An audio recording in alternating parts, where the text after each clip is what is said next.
नमस्कार विद्यार्थी मित्रांनो, आज आपण सुरुवात करणार आहोत मराठी या विषयाला। मराठी म्हटलं की आपल्या अंगावर एकदम काटा येतो। का बरं?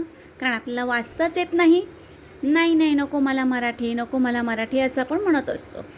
पण आज तुम्हाला साध्या सोप्या पद्धतीने मराठी कसं वाचन करायचं हे मी सांगणार आहे। पण त्याआधी आपण बघूया स्वर म्हणजे काय आणि व्यंजन म्हणजे काय। स्वर म्हणजे अ, आ, ई, ई, उ, ऊ, ऋ, ए, ऐ, ओ, औ, आहा। आणि माहीत आहे का, 2 वर्णमालामध्ये 2 वर्ण आणखीन जोडण्यात आले आहेत, ॲ आणि अ। ठीक आहे, याला म्हणतात स्वर। नंतर आपण बघायचं आहे व्यंजन।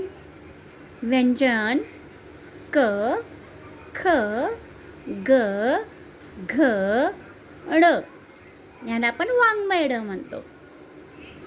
च, छ, ज, झ, ण, ट, ठ, ड, ढ, ण, त, थ, द, ध, न, प, फ, ब, भ, म, य, र, ल, व, श, श, स, ह, ळ, क्ष, ज्ञ।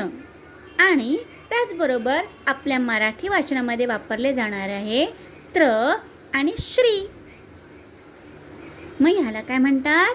ह्याला स्वर अ ते अ पर्यंत आणि क ते ज्ञ पर्यंत व्यंजन। थँक्यू।